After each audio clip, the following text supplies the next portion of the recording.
So this is now strictly audio. So You're at 109 right now. No, he a genius, he just can't claim it. Cause they like. whoa.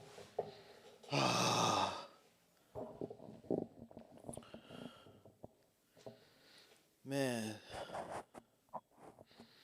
So Malcolm X was talking about the blacks who were self-satisfied. They were Was he talking about Harlem? Was he talking about Boston? He I believe he left Michigan, and so he had ended up probably in Boston, maybe New York, maybe I don't know, Harlem. But there were some blacks who were self-satisfied. They were like, "Do you know who I am? Look at me. I'm dressing the way that I dress," and they weren't conscious by any means. They were just self-satisfied. Yeah, so what? That's uncool. That self satisfaction. That's what I feel like, when I'm in the classroom with the students. You know, hey, look at me. I'm dressing fresh, but we're like, you're here to get your education. We're here to teach you. We're here to give you some information about the world. I asked the kid how many people are on the planet, how many billions, and the kid was like 20 billion, and I was like, hmm. You've never been asked this question before. You never thought about it, or you've never been asked a question, didn't know the answer, and you've never looked for the answer. Like, cause my thing was, all right, if you guys don't know, then like pull your phone out and Google it. I thought their phones didn't work in the classroom. No, they work just fine because they spend their time on the phones. They're just not interested in using the phone, for academic or not even academic purposes. Just on the on the tip of, hey, I don't know something. Let me go and search it up. They're not even for retrieval, for information retrieval. They're not even in that habit of doing that. So that's what I was mostly upset about.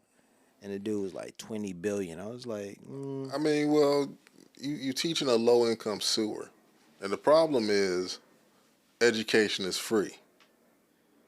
They don't value education because think about it. In any other time in human history, you had to seek out a teacher, and he had to accept you. It was a teacher and apprentice thing, or you had to pay a lot of money, or you had to devote your life to the church or some sort of monastic order. yeah, Education cost, and the cost was heavy. Our education is free and mostly babysitting. That's why I'm saying when you go into the classroom, why bother? Because you're there to babysit these kids so their parents can go someplace and work for the man. These kids aren't interested in education. That's why you ask the legitimate question: how many people are on the earth? If you don't know or you don't have a reasonable guess because you aren't exposed and you can look up the information and you choose not to, you want to remain ignorant. willful ignorance. Yeah, And like even with myself, like I spend a lot of time on YouTube. They have a Harvard course that will teach you computer science. And all the time that I've spent on YouTube, I've never taken the course. I could be learning that right now. Instead, I'm looking up. I'm listening to bullshit Kendra G shows and laughing at these delusional fat hoes who think they deserve a nigga that makes $500,000 a year with their four illegitimate kids. wow, I mean, I get on there and I laugh and I laugh and I laugh, but I could be educating myself more. well, that's the thing. Yeah, Harvard does have those pro. Are you talking about edX on Harvard? No, it's I think it's called CS 530. It's like their freshman computer science course. Well, it might be the course, but it might be offered under the edX platform or the edX school. I don't know, but anyway, no, what you're there for is especially as a substitute, you're just there to babysit and to keep them from stabbing each other in the fucking eye. oh, they need to go into this room and sit there. See, here's the thing: they have to go and sit someplace and pretend like they're learning something for a certain amount of hours every day. That's a state mandate. If they're not in this room pretending to be educated, then they're truant. So you aren't really doing anything. Yeah. And you're actually kind of bothering him by asking the questions. Like there should be, and there really shouldn't be any discipline problems in an American school. If they were there, if they were serious about the education, there wouldn't be. But they're not serious. So, and you know from teaching in Saudi Arabia, if one of these donkeys doesn't want to learn, there's nothing you can do. All those classes we had, burnout Saudis, these dudes, they couldn't read or write in fucking Arabic. What the fuck am I going to do with them? Oh man. Day in, day out. Right. So, Right. That's a huge challenge, even in Los Angeles, where you're getting students. You know, the students will push back more so than acquiesce and accept an assignment that is going to help them. They're just like, why? For what reason are you asking me to do any work? And it's bizarre because when I was in the classroom, even with a native Spanish speaker who's instructing Spanish proficient students, I thought, oh, this is everything's gonna go along swimmingly for her. They're gonna be like, yes, ma'am, and doing this, and it was it was the most niggerish experience I had ever seen because they were talking back to her and pushing back, and I was like, whoa, wait a minute. Why is this happening? Why are they being defiant? It was a bizarre experience to witness because I had only experienced that or seen that or expected that from the black students who were like, we don't want to learn Spanish, leave us alone. But then you had the same Spanish students who were with the same attitude. What? I don't want to do that. Leave me alone. Why are you telling me to take my hat off? Why are you telling me? yeah, like, okay, so the rule is, I guess, when you come into the building, take your hat off, right? Sure. Okay, they've known this rule because some of these people are fucking. They've been in their sophomore year for 3 years, so they know these rules already. But you gotta constantly don't eat, don't and it's like if you don't want to be here, get the fuck out. Yeah. That's like at the hospital I work at. You got these fucking meth heads and these fentanyl users or whatever, and they come in. The one guy, he came in like a couple months ago. The maggots had ate his ass off. You could see his hip bone because the maggots ate through his skin, his fat, his muscle. Now it was just bone there. And I'm Was he like, skinny or was he fat? he was dying. He was necrosis. You could just smell the death on him. And then he was giving me a bunch of shit. And I'm like, I will wheel your stupid ass out to the fucking sidewalk and dump you out of the gurney and then wheel this shit back in. I don't need to be sassed by you. Fuck you. Wow. Well, this was a white man? Yeah, this one white man, he came strapped in. He was like, oh, look at this nigger. And I was like, Really? you're not on camera. The cameras are over there. I will beat the shit out of you. Wait a minute. And there's nobody over here. That sounds like that story about a white man who needed a heart transplant or something. He needed a serious operation. You talking about the Denzel Washington movie? And the black doctor could perform it, and he was like, "I'm not letting any nigger do this." He's like, "Well, you're either gonna die or you're gonna accept this." That was a Denzel Washington movie. Yeah, it was the only comedy Denzel Washington ever did. Comedy. It was his heart went into Bob Hoskins' body, and Bob Hoskins was like a known racist, but like he could still see and hear Denzel Washington and shit. So that was like Wait, I don't. it's But anyway, let's see what else. What other things? All right, so I'm still down with Basquiat. So I met his sisters. Why? They were signing their book. So I went to the book signing. There's was it called A Famous Person I Know? I knew. It was it called Let Me Dick Ride Somebody Else's Fame? Oh man, no, they were very sweet, very kind, loving. Yeah, they claim, yeah, they've stated that they are first generation, first geners, but for what Basquiat has talked about in his artwork and stuff, I'm like I ride with my dude. Um, I still have some questions. Like their mom is Puerto Rican. She was a black Puerto Rican woman, and she lived and her family, was in Brooklyn, New York. And so I wonder, like, what was her story? Like, I've learned more about the father coming, immigrating from Haiti, but I don't know much about the mother. Maybe it's in the book and I just hadn't, read it. But yeah, I'd like to know more about the. Is that your phone or my phone? Yours. I'd like to know. No, that's gotta be yours. Something. Oh, you know what it is? That's the. Yeah, it's my phone, and it was on the laptop. Um, yeah, I'd like to know more about his mother's story and situation and stuff. But that's all right. So that's Basquiat. I ride with him. So you said Malcolm X shouldn't worry about Malcolm X because he was a black man, black American, found his father's lineage, and then to your point, you mentioned Drake, but you're saying that Drake is confused. My whole point with like people say, well, like his mother was an immigrant. I'm like, that shit is irrelevant. Had she came to went to had she come to America and married a white man, her story would have been completely different. Her story was the way it was because she married a black American, and her kids subsequently had a black American experience. All right. All of them. So where she was from Grenada, like who gives a fuck? But I want to talk about something else. In 2023, can we leave behind believing all women?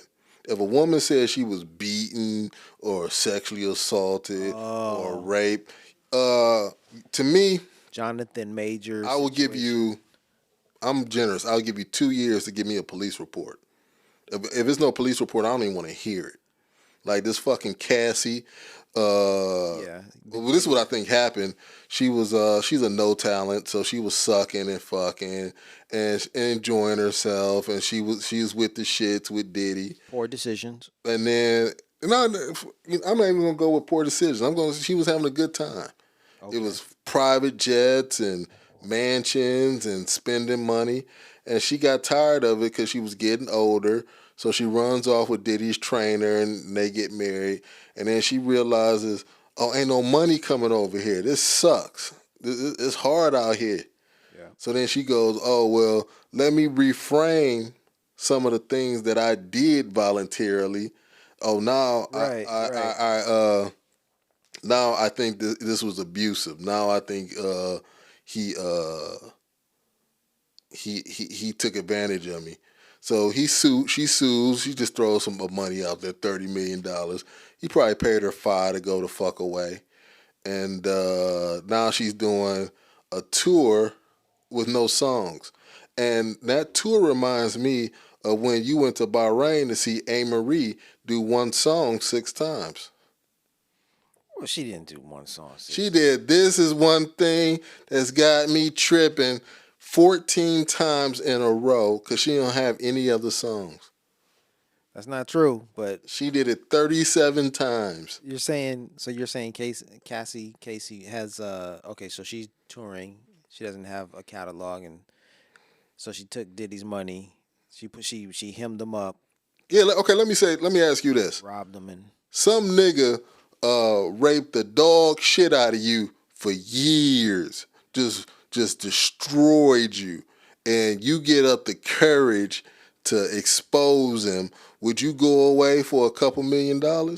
Or would you keep exposing him to save the next person and get the couple $1 million because you could have went to court? yeah, well, but like you said, if she was enjoying it, then Lord have mercy, she has no case. She has nothing. She should not say anything if she was enjoying, the But treatment. but women lie all the time. So yeah, she's gonna and she'll lie to herself. She'll go, no, I really didn't like all those things that was going on back then or whatever, and he made me shave my head and he abused me, and I was, first of all, Diddy a known trick, so it's no point in time that you didn't have.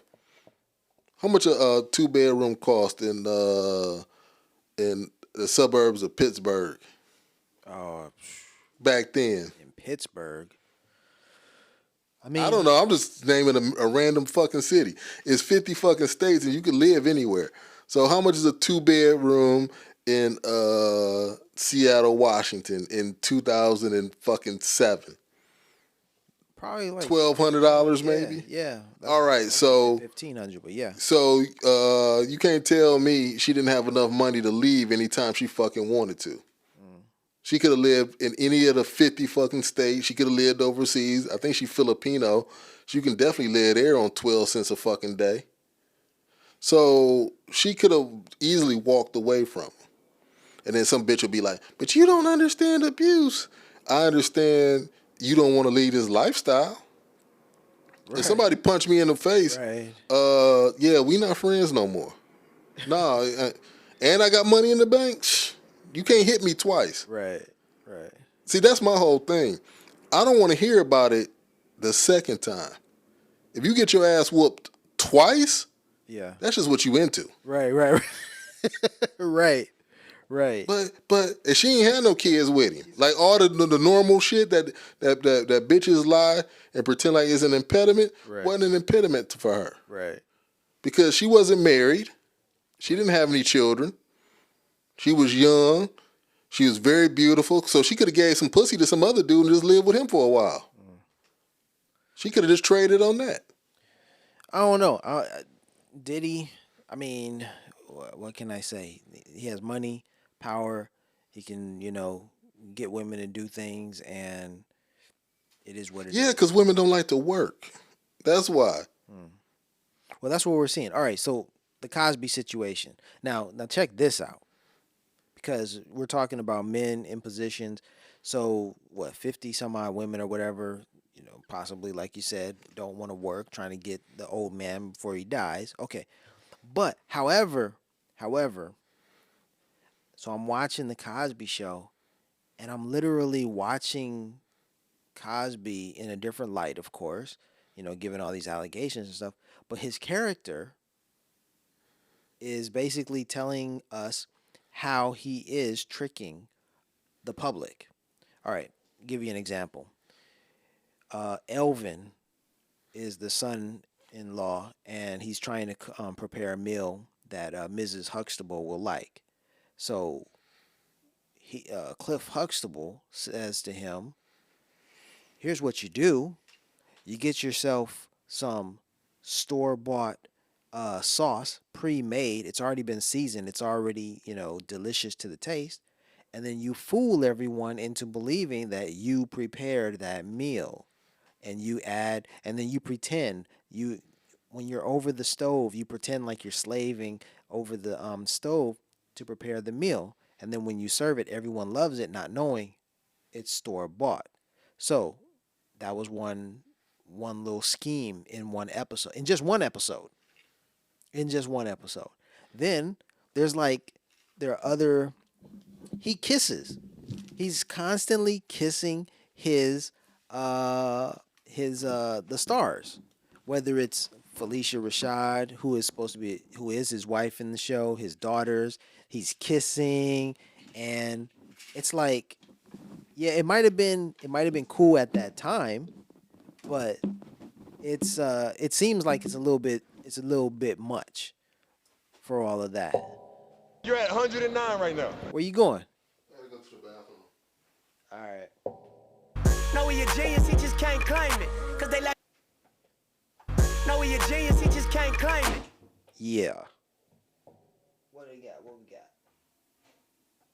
That my own beloved science contained within it pointers Taking to a little God break, y'all. that could not be You're at ignored. 109 Not right proofs, now. mind you, but certainly Taking a little break. Let's see what we got here. punched her in the belly and stepped on her feet, slammed the child on the hard concrete.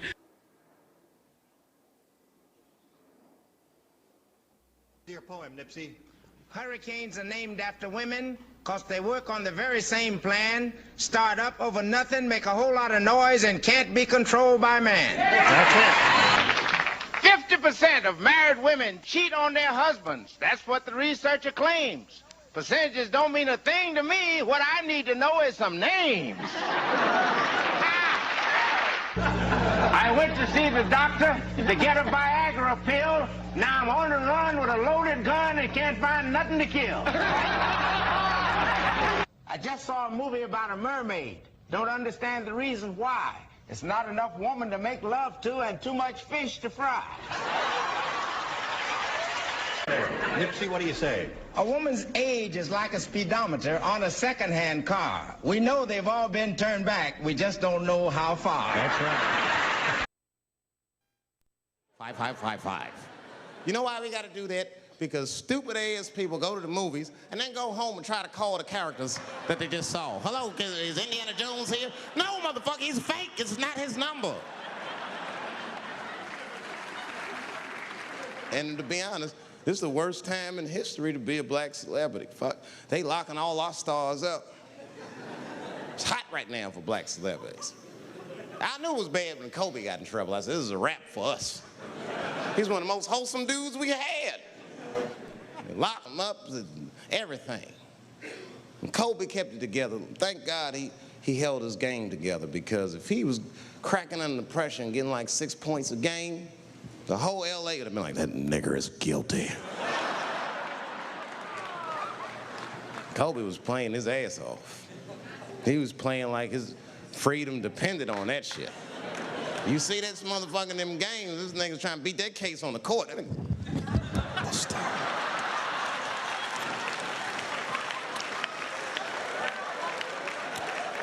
Like the judge threw him the ball, like, play for your freedom.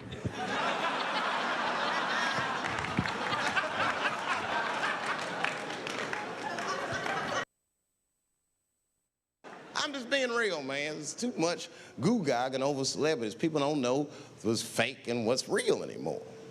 That's why Bill Cosby got in trouble.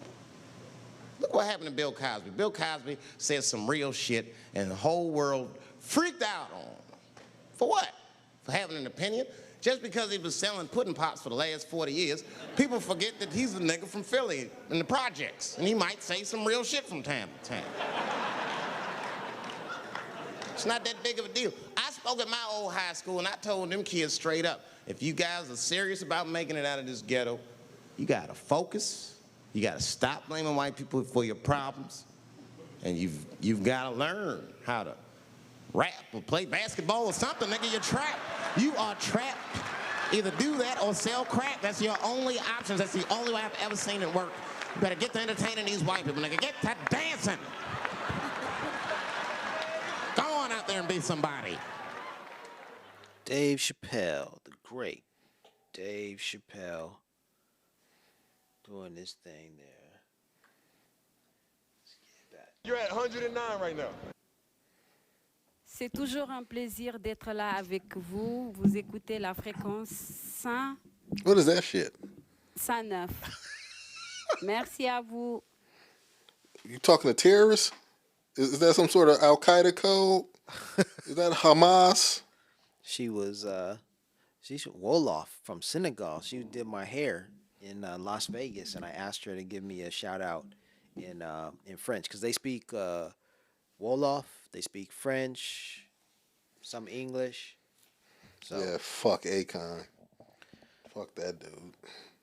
man, He's from there. But anyway, so did you see that video of Jonathan Majors jogging away Yeah. from that white woman? That slow jog he was doing. I'm like, this is how you know we live in a misandrous culture. He lost his career because they're not gonna let that dude be. First of all, that whole Marvel, they're gonna have to redo all that shit because don't nobody want to see girl superheroes. you said misandrous? Yes, What does that mean? it's basically the male equivalent of misogyny. So all the definitions you can use for misogyny, cultural and otherwise, you can use for misandry when it's anti-male. Whoa. But anyway, so this dude is jogging away from this 130-pound white woman like his life depends on it. 'Cause Right. he's trying to save his career, and he still lost his career. Because they're not going to let him be caned. He was the hottest thing in Hollywood for about 8 months. And then this white woman opened her fucking mouth. Yeah. And now he's done for. Yeah. He'll never get back to where he was. Even if, like, you give him the... And it's funny, like, these black women and these white folks still ain't really giving them the benefit of the doubt. They're like, yeah, we saw the tape, but still... we'd rather burn you than go back on what we said. It still believe every woman. Woo. And my whole thing is like, if you're an innocent man, what can you say or do in this society? Is this white boy? He was a kicker for the Buffalo Bills, and this white girl said that he had participated in a gang rape of her. One of the most horrible things you could say. He's been fully exonerated. Like, he literally was not there when that happened. And the society, the powers that be, is still like, hey, yo, you just gonna have to eat that. You gonna have to suffer for this. You gonna have to, you just a sacrifice because here's the thing, they'll throw out there, well, women only lie 8% of the time. That's not true. Women lie all day, every day about every fucking thing. It's what time is it right now? It's 2:29 p.m. There are at least in America, I would say, 1 million women lying at this exact moment. Wow. Because here's the thing, women have never had any overt powers, so all their powers are soft. And what is a chief soft power? Manipulation, lies. Now that that statement actually, I mean, you're more vocal and you're more willing to make a statement like that. But I think there was evidence in the autobiography of Malcolm X, and there was a character who was telling Malcolm not to trust women, not to. Oh yeah, he was talking about.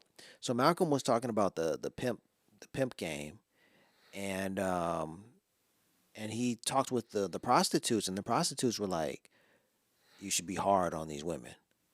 You don't need to be soft. You don't need to coddle them, and you need to be firm with them." And this is coming from a woman, and this is the advice that they were giving, Malcolm. So I was like, interesting. It's quite an eye-opening book, quite an eye-opening read. Fascinating stuff. The longer I've been alive, the more I've come to that same conclusion. I frequently say on Facebook that there's no reason ever to be nice to women because being nice isn't something that they select for. They select for whatever nice. Because you ask a woman, ask her first, who's the nicest guy you know? Okay, now ask her, who's the nicest single man you know? Then ask her, what's the name of your boyfriend? It ain't the nicest man she knows because they're not selecting for that. So being nice to them is really irrelevant. They want, as a culture, they try to get you to be nice. And here's the thing. Most of the things that they expect of men, it doesn't benefit a man at all. Like, I always say, you have to show and prove up front. Opening doors, paying for dates, blah, blah, blah, blah, blah. After 3 or 4 months, she might do something for you. When she's decided that she likes you, when you've put in enough work convincing her. And for what? What do you get? You're not getting a virgin. That's for damn sure. Yeah, but like that's what I want to leave in 2023. I want to leave behind believing all women. Hey, go to court, go to criminal court where you have to have beyond a reasonable doubt with your evidence, and then I would change my opinion on this man because I'm supposed to be going through life with the opinion that he's innocent. So, but see, here's the thing with black men especially, they want to have these kangaroo courts. Let's have civil trials. Let's have trials on the campuses of these universities. Let's have a trial in public. We don't want to go to court because in court, oh, he has an opportunity to call witnesses. He has an opportunity to have discovery. He has an opportunity to cross-examine. We don't want that. We just want one narrative. Damn who it destroys. So have you heard the new Andre 3000 album? I refuse to listen to the fucking flute music. If I want to listen to flute music, I will play The Legend of Zelda. No, I haven't heard it. They have flute music in The Legend of Zelda? Of course, it's famous. The Ocarina of Time. All flute music. Really? Yeah, Zelda's famous for its flute music. Now was Zelda okay? Wait, because okay, when I learned about Andre 3000, I heard that they were talking about flutes, and you might be mentioning the same person, but there was a very famous flute player who was like, I don't know, excommunicated, ostracized, kicked out because the flute was so powerful. I don't know if it was the Roman Empire or whatever, but it was somebody with the flute, and they were like, quit playing that damn flute because maybe sonically, because I heard this the other day that the hertz, the frequency at which the flute plays is a very calming, zen like sound.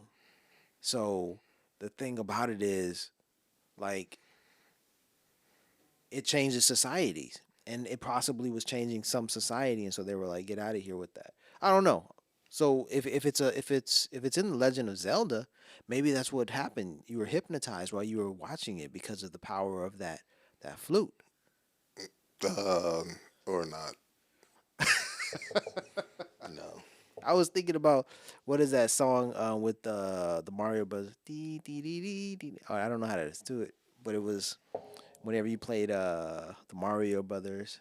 Dee, dee, dee, dee, dee, dee, dee, dee, dee, whatever. Um, but here's the thing. All right, so Andre 3000 is right here in L.A. He lives in Venice. I thought I should take you over there to Venice. That's just a crazy place, crazy vibe. Lot of activity, a lot of different energy, a lot of tattooed folk, a lot of hippie esque. It's that type of energy over there. Different, very different vibe from other parts of LA. And we might run into Andre 3000, see him playing on his flute because he's doing like normal. He's just living as an everyday man, as an everyday black man in Los Angeles, among the hippies and all. Um, but here's something that you may not be aware of, and this is something that I've been thinking about, something I want to share.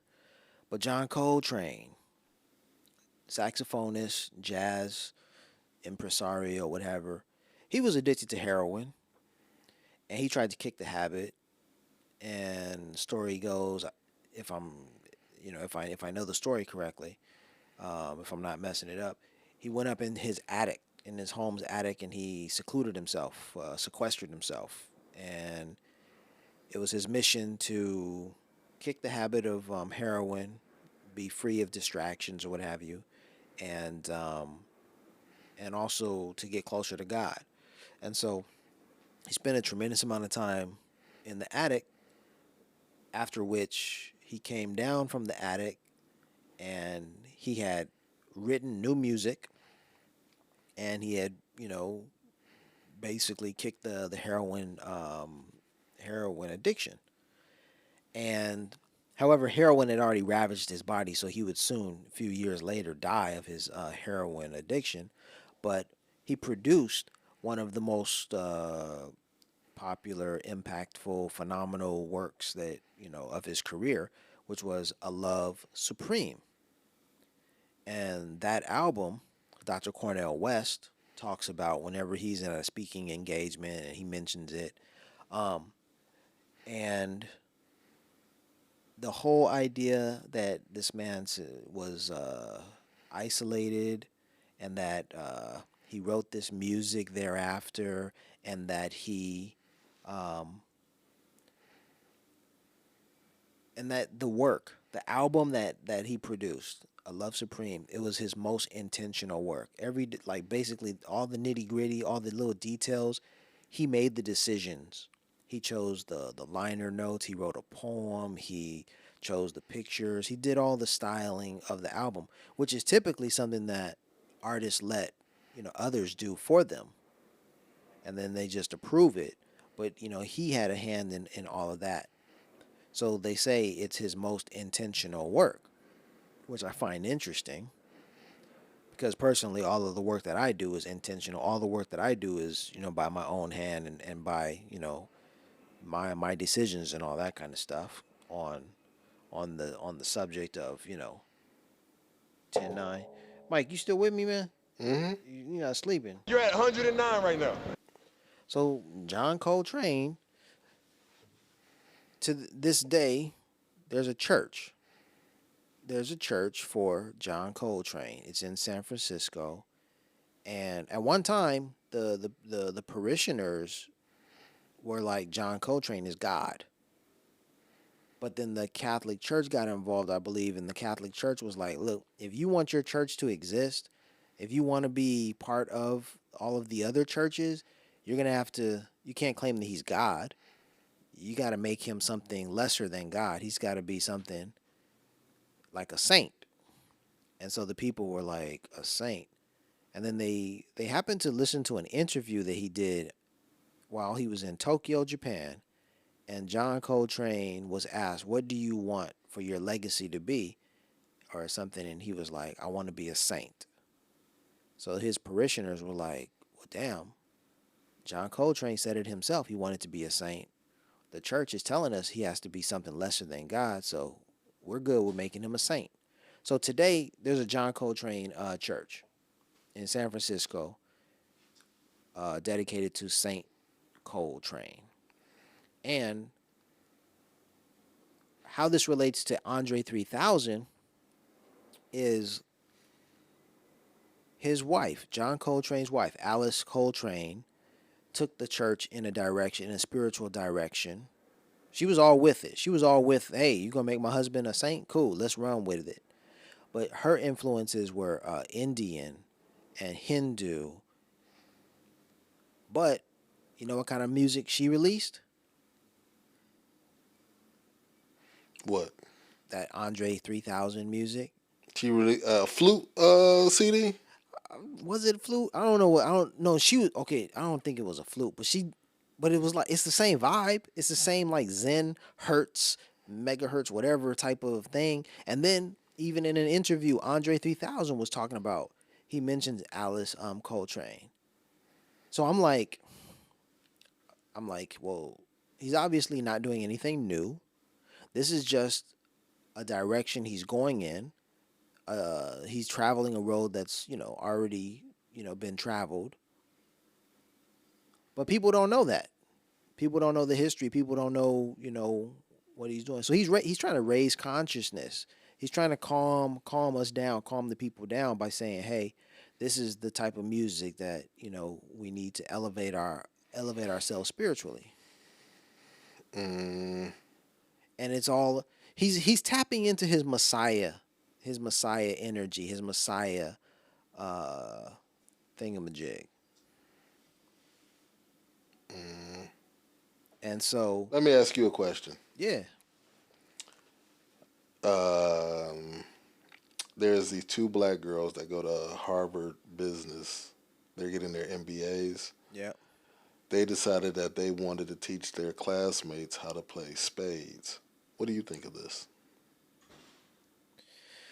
I think that's a creative approach. I'm fascinated when people do that. I've been in positions where we had to literally teach. We were there to teach English or teach people how to teach English, teacher trainers, and one of the classes involved, not my class, but another teacher's class involved like learning how to Dougie and doing, other hip hop, related dances. And yeah, you kind of are like, wait a minute, what the heck is that all about?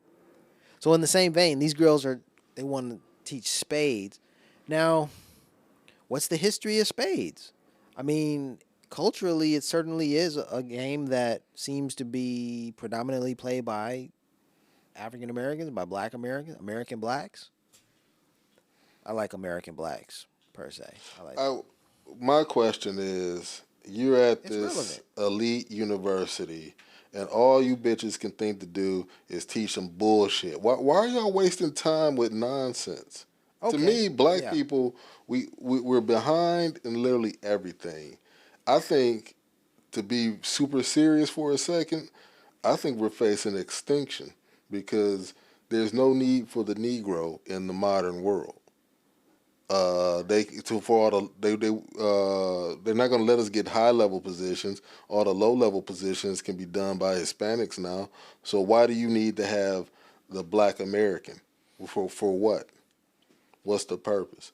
And when things get bad, what if they decide, well, shit, let's have an extinction level event for Black America, or well, let's kill them off. It's not the first time in history that would have happened to African people. I think that the whole idea that that the black struggle, that the American black struggle is similar to the Palestinian struggle is a very scary idea because we're watching as our government is siding with Zionists to destroy Palestinian lives, and we could if we're so similar to the Palestinians, then yeah, our government could then turn its gaze upon us and decide what to do. Just what you said. It already has. It Like, has the crack epidemic of the '80s it was goes back. It goes back from Tuskegee experiment, the beginning. Like, syphilis the experience. Palestinians are a piece of shit too, but uh, what's going on with them and the Jews, you gotta understand. Like, America's always been pro-black extermination. America supported the apartheid state in South Africa. The only other country that was vehemently and overtly supportive was Israel.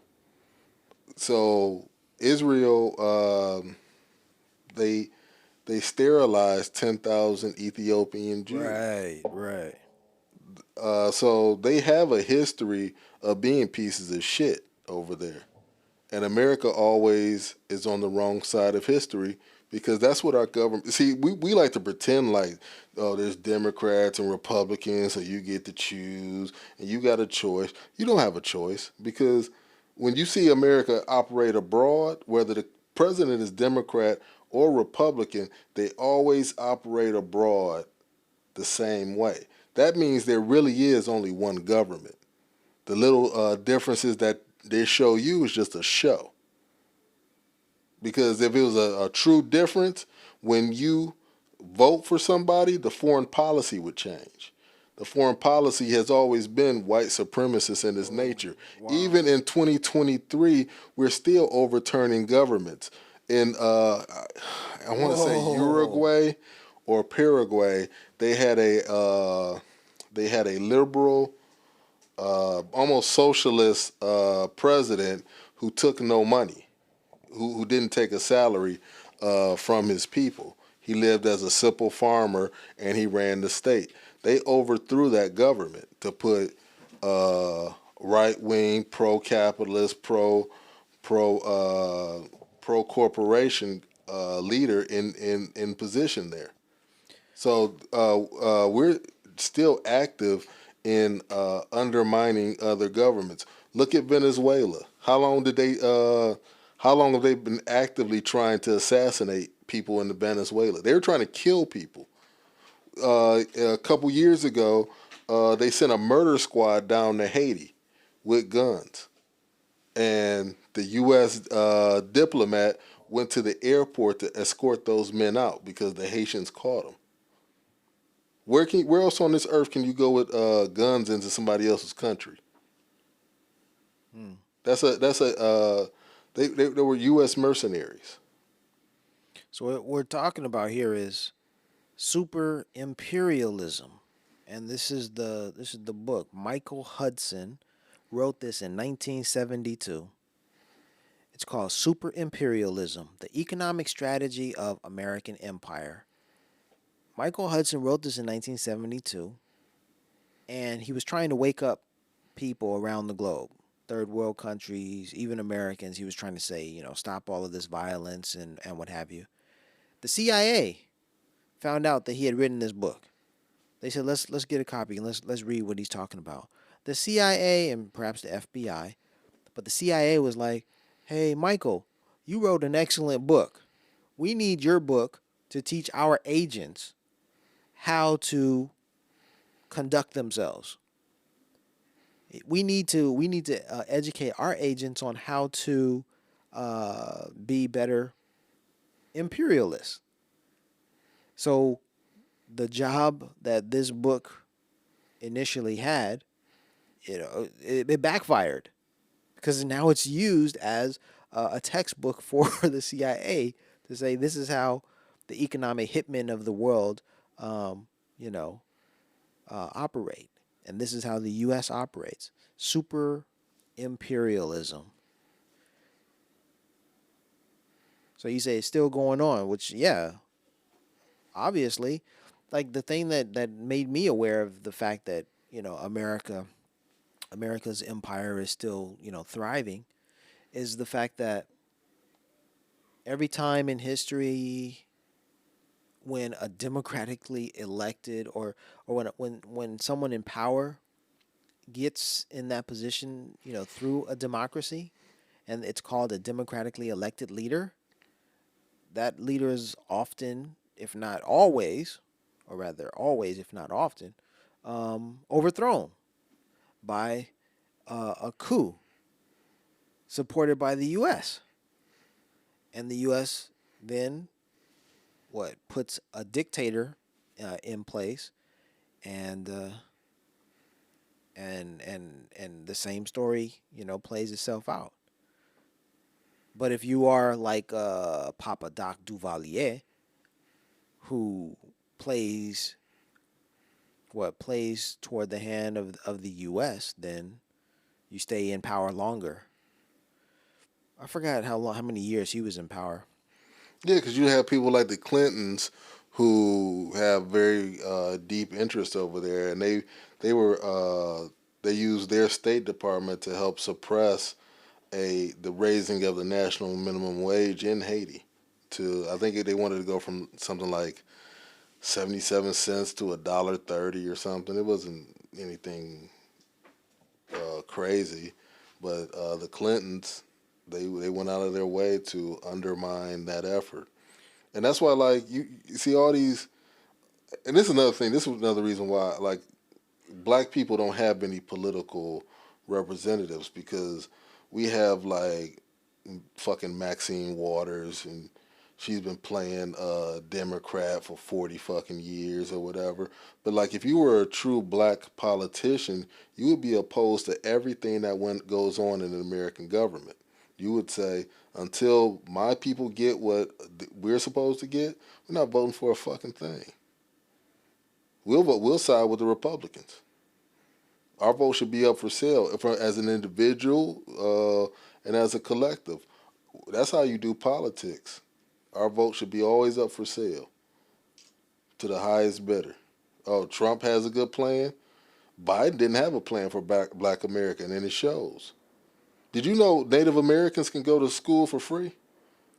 In almost every state, there are programs for them to go to university for free. I learned that when I was at school because I heard that there was a Native American girl, and she was there, and she got checks. She collected checks on a monthly basis. I was like, damn. So yeah, and then the thing about the free education also, is I had a Latino classmate in university, and I had just come from the financial aid office, and I had to pay like $600 or something like this. And we were crossing paths, and he said that he had just paid $20 for his semester. $20 after I had just paid $600. Yeah, it's funny. I was like, what? The Black America built this country, and we don't get any of the benefits. We don't get the top end benefits that white Americans receive. We don't receive any of the specialized benefits that foreigners who come to this country, their programs that they receive. We don't get any of the Native American shit. We don't get anything. We actually pay the most to be here. We get the least of everything, and we pay the most. And that's why we should be in active revolt all the time. Like every time that there's a riot and something gets burned up. Like I see these videos of young niggas running in stores and stealing out of the Nike outlet, and I don't give a smooth fuck. As much as we're stolen from. Yeah. And here's the thing: you wouldn't have those situations if you would have distributed the resources in anywhere near a fair manner. These are the Morlocks coming and taking a body occasionally. It's nothing. It's cents on the dollar. It's not even cents on the dollar from what we're owed. Now, the reparations thing, and Yvette Carnell, I listened to her last night. This is a conversation she had with Mark Lamont Hill 8 months you big ago. Dummy. 8 months ago, but Mark Lamont Hill. I don't know how I should feel about Dr. Cress Wilson. Shut up. Oh man. So crying. The Palestinians crying like a bitch on TV about another racial group. What the fuck is the matter with you? Oh man. So he's talking to Yvette Carnell, and she says that like $20 trillion is what the down payment on reparations would be. 20 trillion. And his retort was something, well, we see that when America had an issue, that America addressed it by sending $1 trillion or, to some other fiasco that it was trying to solve. So his point was, yeah, America has the money. And then Yvette said $20 trillion, although it shouldn't be looked at as, and she did say clearly it's only the down payment. It's not the rest. It's not the full amount. But she said that it could be spread out. So if we're learning that America has $1 trillion to spend in some other part of the globe, then America can spend $1 trillion on the black community in 1 year, and then in another year, and then we can keep moving like this. When I heard that, first when I heard $20 trillion for reparations, I was like, why is this even being discussed? It's such an astronomical value, that amount.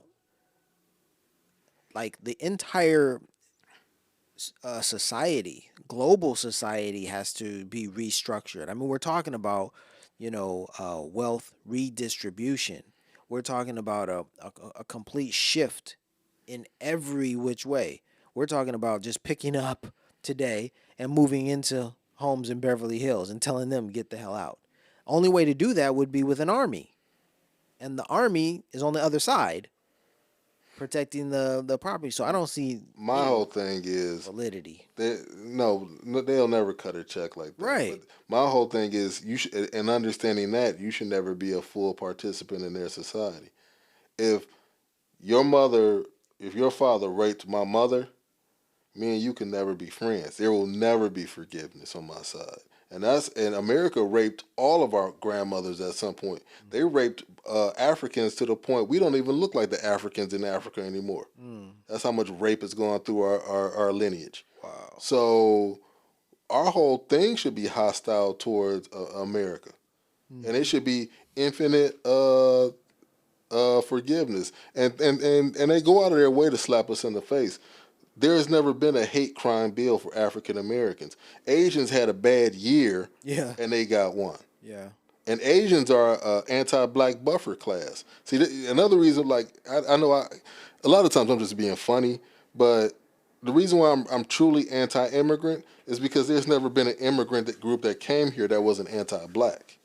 Right. And they're known to be. See, if it was if a bunch of Chinese were known to be anti-white, you wouldn't have Chinese immigrants. But since they're anti-black, that's fine. And they're immigrants and they're minorities. So now you got a minority buffer class that's anti-black. So when they want to end affirmative action, You just send in the Asians now. Oh, it's unfair to us. And it's funny. They're such white coons. They did a study. They said, should legacy admissions be gotten rid of? And they said they should be gotten rid of for everybody except for white people. So Asians are for the racial status quo. They want white people on top. It's crazy the coonishness in their characters. So yeah, I don't respect that. I don't respect it at all. All this black and brown shit and it comes from like liberal blacks and women, my black and brown and Latina sisters, and ain't none of these people your sisters. They all fucking hate you. They all look down on you. Look how they treat you. They put a restaurant in your community. They never give back. They never do anything. They're not even polite to you while you're inside your restaurant in their restaurant in your neighborhood. Yeah. They learned a long time ago, oh, we can talk to these people any old kind of way. Right. It should and now they got the nerve to kill some of you. We not even 10 miles from where what's her name, Latasha Harlins? Yeah.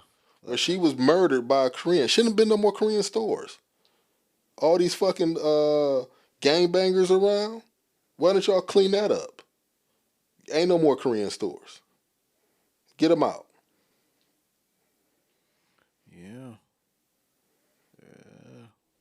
The reality on the ground in LA. That's true. A lot of. That's why I hate coming up here, cause like when I come up here, I got to think about what I'm wearing, cause one of these low self-esteem niggas might do something to me, but they not running up on nobody else. That's just a tax that I have as a black person, because I was listening to this story. I forget who was telling it about how like rap celebrities got to check in when they get to LA. Yeah. Well. Okay. With that, so the kid who was murdered a few years ago. PNB Rock. Yeah. So it was kind of foolish. It was extremely foolish for him to do a couple of things. One, he was wearing chains. He was wearing expensive jewelry. He didn't tone it down at all. And then he went to a very, I wouldn't say a dangerous part of the city, but he's going to, a hood. He's going into the hood, and he's not from the hood. It's not safe for anyone in the hood, let alone for someone who doesn't know the hood and then has the nerve to wear gaudy, chains to advertise his status. All of that was just a very a lineage of a litany of poor decisions, and I call bullshit on that, because y'all kill y'all own. Y'all killed Nipsey Hussle. He was from here. He knew all that gang shit. He still got murdered. Pop Smoke wasn't from here, but was at his house, and he still got murdered. He wasn't wearing no chains out nowhere. But who ain't getting murdered? Taylor Swift don't get murdered out here. Britney Spears don't get murdered out here. Justin Bieber don't get up. Because so what I'm saying is, it's this nigga out of Detroit. His name is Trick Trick. And his thing is, whenever you come to his city, he sort of extort rappers. And I guess by extorting him, whenever you do a show, you got to put one of his bullshit artists on. I know who you're talking about. But my whole thing is, when Taylor Swift came to your city, you ain't say a fucking word to her. You didn't get within 5,000 feet to even ask her no dumb shit. And that's because black people are only allowed to be a virus and a cancer to other black people. You see all these niggas talking about they putting pressure on people. It's always another black person. 50 Cent, he got all this smoke, but it's only for Diddy. It's another black man. All this time you done been in Hollywood, you ain't never ran across a white man you wanted to go at?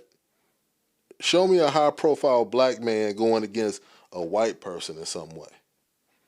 No, niggas always find another nigga to fight with. It's sad. I'm trying to let me pull this. Yeah, here he is. Okay, so while he's pulling that up, let's have a Black History moment. In 1944, a group of white men brutally lynched Reverend Isaac Simmons, a black minister and farmer, so they could steal his land in Amite County, Mississippi, which was over 270 acres. I have a calendar. I have a calendar that lists on a 365 events in Black history that were just like that. A calendar that says this is what happened on this day. This is who was lynched. This is what was burned. This is what Black organization lost its this that and the third. 365 days of those atrocities in America. I have a calendar like that. That's a horrible reality. So I'll just say this, and then I'm gonna get into the video that I found here. It's scary when Roe v. Wade is overturned because we could be going back to segregation if what Brown versus the Board of Education, if I don't know, was it Plessy versus Ferguson and all of these other. I'm not confident in my answer about Plessy versus Ferguson and these other court cases. Well, Plessy versus Ferguson was establishing the idea that separate but There we equal. go. That could be the possible law of the land. When in reality, it's never been separate but equal. But my whole thing is like, if they overturn Brown versus the Topeka Board of Education, would the schools be any more segregated than they are now? Niggas go to niggas schools. It might be like one or two kids out in the suburbs, but like niggas generally, the average black kid goes to school with black children. I haven't done any of the studies since I got my master's degree, but generally speaking, a black kid goes to school with other black children in majority black schools because of the distribution of populations. Okay. That's how it is. Unless there's it's a big enough city and it has overt busing policies. But even then, realistically, what you're doing then is just busing poor white kids from one side of town to bus poor black kids to the other side of town to call it even. And realistically, what we need as black people, see, here's the thing, the right wing is actively attacking diversity. All these companies that got sort of woke during George Floyd and hired all these diversity officers, they're getting rid of all of those women. It was almost all black women. They're getting rid of those women for sure, and generally speaking, they're getting rid of that role. They Google, Amazon, all these places, they're getting rid of these roles. And the right wing is suing any sort of set aside, any sort of program to help black people.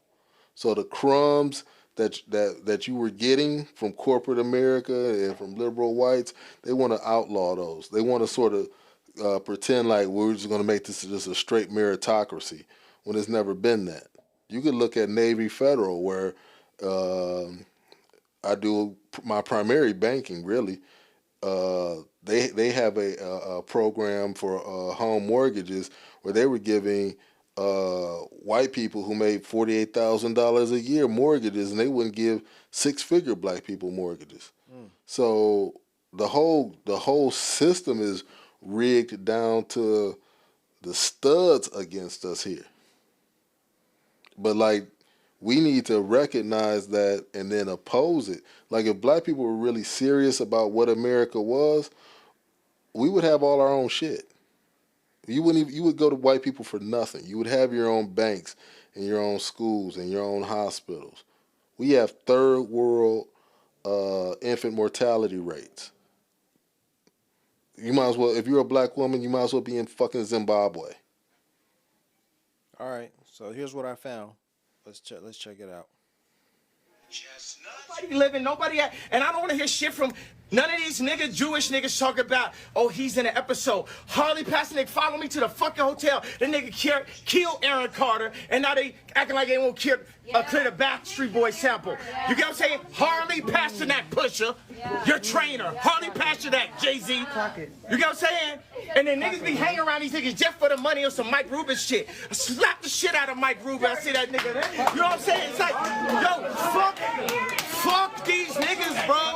Fuck these niggas, nigga. You know what I'm saying? I'm on my Farrakhan Don shit right now, bro. Because guess what? These Yeezys gonna sell. They sabotaged the show today. They sabotaged the Instagram. They cut off the fucking Adidas contract. They did all the shit. Then they want to go get Light Skin Ye. You gotta understand. That's Jerry. His real name is Light Skin Ye, bro. Deadass, he told me that was his name. It was Light Skin Ye. They want the light skin version. They want a George Floyd. They want a Virgil. They don't let me speak at the funeral. I saw 2, 3, 4, 5 white people not let me speak at Virgil. None of y'all niggas. And Drake, nigga. Hey, hold on. Be quiet while I'm talking, baby. Drake, I love you. I'm gonna get the tattoo. But any of y'all niggas, Trav, Drake, whoever, y'all gotta show up. And don't tell me I'm talking crazy. Y'all niggas, I motherfucking Pharrell and me. Hey, come on. Me, Pharrell, we broke down this door. We all in this shit together. We all in this shit together. And we all dealing with a lot of and what I'm telling you, a lot of people had shit to say about my Jewish comments, but ain't nobody in this motherfucking room, and none of y'all entertaining niggas ever said nothing when I was praying to see my kids one of the last days, what's my nigga that got fucking locked up for the Megan Stallion shit? Oh, Tory. Okay, look. So Tory Lanez called me. We were saying prayers. We were saying prayers on the phone together. And I prayed that day. And y'all saw that shit. And y'all saw when I couldn't see my kids, when I couldn't see Chicago too. All y'all niggas on Instagram got some shit to say. Y'all niggas saw this shit. Don't tell me about my fucking political opinion. I made more money to show you that money ain't nothing. It's our money, nigga. It's our country, nigga. It's I ain't stolen from us. It's pyramids, nigga. It's pyramids. It's St. Louis, nigga, Missouri. They stole it. All the shit. America just the latest bitch that been ran through so many times. The Greeks hit her. Mansa Musa hit her. We had her. The Indians and shit. The motherfucking pilgrims. It's the Jewish niggas. They dress the same, nigga. It's the same shit. That's the story. They put us in the school. The Rothschilds. I know Jay-Z back here like, oh, this nigga gonna die now. I've been here for a year, my nigga. They can't fucking touch me. Why? Because God covered me. He covered me. And guess what, Trump? We ain't giving you support unless you get Larry out. Unless you get Jeff out. You understand what I'm saying? Because y'all niggas, y'all politicians think y'all gonna just get our shit for free. Oh, all of a sudden, nigga, because you got a mugshot, you with us now? No, nigga. No, what you gonna do for us? What they gonna do for us? Y'all niggas done voted Democrat all these motherfucking times. These y'all niggas showing up with the LV show. These niggas is colonizers, nigga. The French own 80% of the banks in Africa, nigga. That's why I just met with MBS, nigga, head of Saudi. Nigga, we don't have to bow to this shit, nigga. Okay, it's 60 million of us in America, 60 million Jews in the world. 50% of our deaths is abortion. 25% of us go to prison. Raise one hand if you don't know one nigga in prison, one nigga got locked up, and one nigga poor. Raise your hand if you don't know one person got abortion. Now I tell you, if it was in a Jewish mother on Friday with no fucking, everybody raised their hands. So, but wait a second. But wait a second. Who make the hospitals though? Who got the hospitals? These are Zionists, nigga. This is what I'm trying to tell you. Jesus Christ, Hitler, yay. Third party, sponsor that, nigga. Bring your sponsorships to that. Because there's going to be some niggas that feel exactly like me. I don't give a fuck, nigga. I'm 7'3". I don't give a fuck about life or death. I get visitation with my kids. I ain't got no say-so. Them niggas walk around like, look like soccer players. They don't even fucking know. They don't even know the dad, the kid. They see me come play one on nobody. They still feel you, though. They'll feel me, but they trying to program them. The head of Louis Vuitton, Bernard Arnault, fuck you. Alexander Arnault, fuck you. Francois Pinault, fuck you. Dimna, fuck you. Fuck Balenciaga. Fuck Cedric. Buy the Yeezy Pods. Buy the Yeezy Pods. Fuck Gap. And fuck Adidas. Nigga. All you niggas is like fucking still wearing Adidas. Nigga. Don't say me shit. Nigga, I'm by myself in this motherfucking room, nigga. Everybody shut the fuck up. Hey, shut the fuck up. Let me tell you something right now. Just the fact that you ain't listening to me. It's it. Ain't none of y'all niggas with me. I'm by my fucking self. Cause ain't none of y'all niggas stand up for me. Ain't nobody stop. Shut up. Be quiet before you get exiled. Like so I'm saying is, nobody with me. Everybody here, half the motherfuckers on a check. Half the motherfuckers just here like, ha ha, laughing at jokes, laughing at the raps and shit. Nigga, I made these beats in my mama's basement. I drew these motherfucking shoes since I was in 7th grade, nigga. Cause when I asked niggas step up, not one nigga stepped up. Not one nigga stepped up. I ain't ready to step up. Yeah. You know what I'm saying? That's what I'm saying. None of the famous niggas, Mav Carter sold me out. You know what I'm saying? Nobody fucking said y'all saw me and see my kids. All y'all rich niggas got y'all kids in that Zionist school. Fuck Sierra Canyon. My daughter ripped up the motherfucking couches in the house to be able to be with me right now. Y'all don't know what's going on, for real. Where y'all TikToking and all that shit. Y'all put up with all that shit. I don't give a fuck, nigga. I'm in Pop. I'm in Vegas. Like Pop, my daughter had the Tupac fucking t-shirt. So I'm saying, witness this shit. Visit this shit. But I don't believe nobody but me, nigga. I don't fuck y'all don't gotta say we with you. You're not with me. No one's with me because no one's really with me. It's just me and God. That's what I'm saying. And I'm still alive. Let's go. And I'm still alive. I'm with you. I'm with you. You ain't post. You ain't with me. You ain't post. When I couldn't see my kids, y'all ain't post. Y'all ain't stopped the Adidas shit. Y'all niggas let Adidas crash the richest nigga of all time. Y'all know I did. Adidas was begging. Wait a second. I put up one tweet, and then Ari Emanuel put, "Oh, we got to drop this nigga," and all niggas just watch. The only nigga that had the Trump hat, the only nigga that went and got them billions, the only nigga that's breaking through all kinds of ideas in fashion. I've been called a faggot so many times for tight jeans. You know what I'm saying? I got niggas from Chicago that I take care of that still trying to sell me. Trying to say I can't go to motherfucking GD. Nigga, I've been way bigger folks than you, nigga. You niggas don't take care of me. Right now, your thing is between you and God. Who you, shut up. Who you think, no, hold on. Who you think the old man called? When we put Drake on stage, who the old man called? You. You know what I'm saying? Because God put you in position. Nigga, just because I had a car, nigga, fuck everybody, nigga. You the biggest vessel. That's what I'm trying to say to you niggas right fucking now, nigga. Vessel. This is what y'all been waiting for. Drake, this is what you been waiting for. Jay-Z, this is what you been waiting for. Kim, this is what you been waiting for. All you niggas, look, let me tell you something. This is the way the world works. God is using him right now. Okay, be quiet for a second. Don't scream for a second. I love you, but okay. No, you got it. Get over. Hey, sorry. Come down, please. God runs the world. Then under that, you got 1,000-year-old families, Medici. Under that, you have the Vatican, the Pope. Under that, you have the financial groups that control all your shit. BlackRock, Vanguard. After that, you have Putin. You have Trump. You have all this shit. And after that, you got what all this shit is. Entertainment. Hollywood. Take that, run that back, run it in schools. I'm gonna give y'all one last thing before I go. When I first put the tweet up, I was dealing with a divorce lawyer. And I explained to the lawyer what my issue was. And his response was to me, if you keep up this anti-Semitic rhetoric, then you won't see your kids. A nigga I knew said I couldn't have an opinion or I wouldn't see my kids. Y'all know who y'all fucking playing with? This is a vessel of God. He gonna burn all your shit down. I swear. I knew these niggas is trying to make surviving this way. That's why I sent it up while I was still in the high schools. Bill Cosby couldn't do shit by the time they got him. R. Kelly couldn't do shit by the time they got him. That's why I had to send it up. Because the same niggas that made him rich, the same niggas doing the documentary. And fuck Cootie, fuck you, because everybody saw that 3rd episode. That's what the whole shit was about. Period. Me selling opioids. I'm not even bipolar and I got signs of autism from the accident. They're gonna hit me with a fucking medication, have us selling opioids for them. They made me the face of bipolar. Okay, nigga, Big Pharma, where my royalties, nigga? For all the fucking drugs you done sold off of the idea of Ye being bipolar.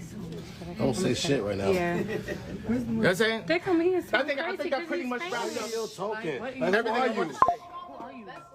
I'm just saying they. Yeah, take out. Yeah, come on, yeah. Sorry, come on. Ready? I'm just saying. I'm just saying. Come on. Nigga, take. They can make. No Instagram. Kanye West. I noticed that the black woman couldn't shut her fucking mouth. He kept telling, like, obviously nobody was there to see her or to hear her, and she still kept trying to talk over him. This is Kanye West, a billionaire, and she couldn't shut her mouth. It's something fundamentally, to me, like, there's a fundamental disrespect of the black man. It doesn't matter what level you get to as a black man, they all feel like they can just disrespect you. Like Obama is just another nigga. Kanye West, just another nigga. They daddy, just another nigga.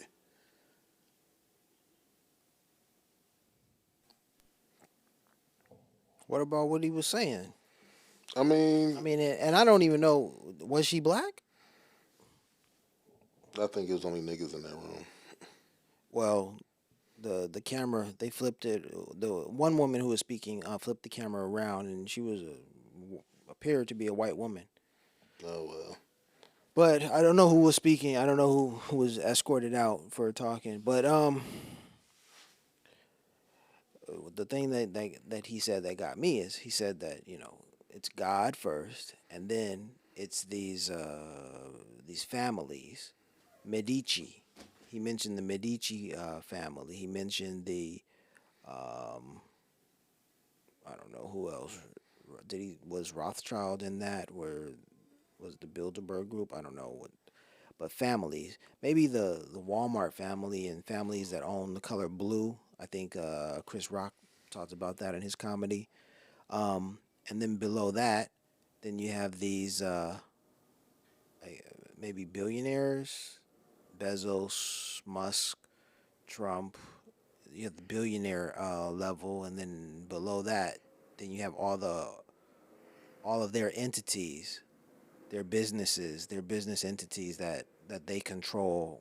Amazon, Walmart, Tesla, the corporations, and he was even saying Vanguard, for the types of the funds on Wall Street. So with the way he was breaking it down is interesting. I would say America is an elitist society.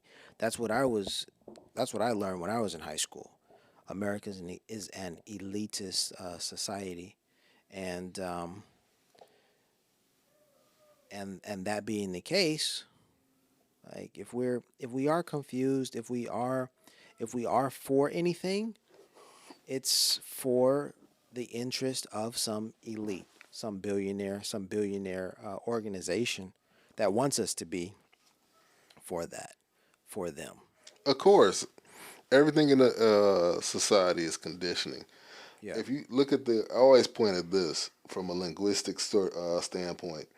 You know how these dummies will find some veteran and thank them for their service? Yeah. I guarantee you, if you did the etymology of that phrase, you'll see that it came after the Vietnam War as a psychological ops. Ooh. To get you to always have a positive thought about soldiers and their so-called service. The only service that U.S. soldiers perform is in service of white supremacy as an ideology and the corporate interest of America. And it's been that since Smedley Butler was talking about that 100 years ago when he was in Costa Rica killing the natives there on behalf of what is now United Fruit Company. Exactly. Chiquita, Dole. Yeah. So, but you're conditioned to think certain ways. That's why all the unions have gone away. You're conditioned to actually think like a business owner when the vast majority of people in America are workers and will always be workers. But you're conditioned to think, well, I wouldn't want to have a union in here because I wouldn't want to have somebody standing in the way of me making money. They did a study and it said like in the 50s, I think, the CEO of the average company made, I think it was 20 times the amount of money of the average worker. And now it's like 300 times. They don't do, the average CEO doesn't do 300 times as much work. Doesn't even really bring 300 times as much value. But it's a bunch of, it's a shell game because on the board of directors of these companies, you have people who are CEOs of other companies. So that's how they get the money. They vote for themselves. You look at healthcare. The CEO of Blue Cross and Blue Shield makes $20 million a year. What does Blue Cross and Blue Shield add to anyone's health care? Nothing. They actually stand in the middle between you with the money and the doctor. There's Blue Cross and Blue Shield taking their fucking cut. How much more insurance? Just $20 million in the city of LA. What is that? A screening of some sort for every resident? It's a scam. I'll give you another scam. The United States Army does not do accounting. They do not do any recognizable form of accounting. They have lost $3 trillion. They have no idea. They lose $25 billion all the time. And you can't apply any sort of accounting principles to the way they do their books. And that's okay. So and here's the thing. When you don't pay your taxes, you have to pay for this. And if you don't, white men with guns will come to your home and throw you in prison for not paying for this nonsense. They take money out of your check every week, every 2 weeks, every month, whatever you get paid, they take money and then they flitter it away. Or they do things like they give $1 billion to the Ukraine. Why, as a black American, would I give a fuck if a group of white supremacists overrun another group of white supremacists? Why do I care? The Ukrainians are stupid. You know what you know what Ukraine used to have? Nuclear weapons. You know what they did? They gave the nuclear weapons back to Russia on the promise that they would never invade. What did Russia do? Invade. Should have had the nuclear weapons, dummy. But Ukraine is a hotbed of international white supremacy. So when they were invaded, a lot of our local white supremacists ran over there to fight for the Ukraine. All right, now that's an interesting point because during the Italo-Abyssinian War, the war between Italy and Ethiopia, 1935, and then prior to that, 1896. Another group of people I don't care about. Well, in the 1930s, Black Americans wanted to join the rank and file of the Ethiopian army to fight on the side of a black nation against a white European colonizing army. And Ethiopians don't think they're black. And the U.S. government denied black Americans, American blacks, the right to fight, to go to Ethiopia to fight on the side of Ethiopia. Good. So Ethiopians to this day, like if you actually like get into their culture and really listen to them talk, they do not see themselves as part of Africa or Black Africa. They don't think of themselves as black in the way that we do. So fuck them. And it's funny, like Somali, when we were in Saudi Arabia, they had the Arab League meeting in what was that dumb city we lived in? Khobar. When they had it at the Air Force base that we worked at, the Somalis were in the Arab League. They think of themselves as Arab. They're part. There's no reason for an African country to be in the Arab League unless you think you're Arab. The Moroccans will tell you when the Moroccans won some game in the World Cup or whatever, and Africans started to celebrate. They said, "Whoa, whoa, whoa, darkies, we're not part of you." So instead of like aligning ourselves with the ideology we think other people should have, ask them what they like. Somalis don't think they're black. They're not us. They think sub-Saharan Africa is a different thing. And that's why when niggas start talking about the first Bible was in Africa, the first Christians, that has fuck all to do with us and our lineage. Those Ethiopians don't fuck with black Americans like that. Don't fuck with dark-skinned Africans like that. They think they're a different fucking species. Seriously. Yeah. So what do you want? I think that's accurate. I think that would be. Like you gotta like see. Here's my thing. So it boils down to culture. It's just culture differences. No, That's what nationalities. It's nationalities and ethnicities. Nationalities, ethnicities. We are a different nationality. We're a different ethnicity. And Okay, no. It's nationalities because ethnically there are very few differences between Ethiopians, Eritreans, Somalians, and Nigerians. Now and people from Guinea. Now you know Guinea. And okay, Ghanaians. What I learned recently, Guinea was just another term for black, and all of Africa was Guinea land, and or maybe it was all of Nigeria that was called Guinea, and a Guinea was a black person. So there are so many terms for blacks throughout history. The Guinea is the one that I learned about recently. Oh, me and Papua New Guinea. It's funny you weren't there, but it was me, Guinea. Mike Love, and Joffer. We were sitting around in our apartment, and we looked up for some reason we looked up the slur words for Asians, and it was like 2 or 3 internet pages. And we looked at the slur words for Hispanics. It was like 4 or 5 pages, like wetback beaner and shit like that. And then we looked it up for white people, and it was a good 2 or 3 pages.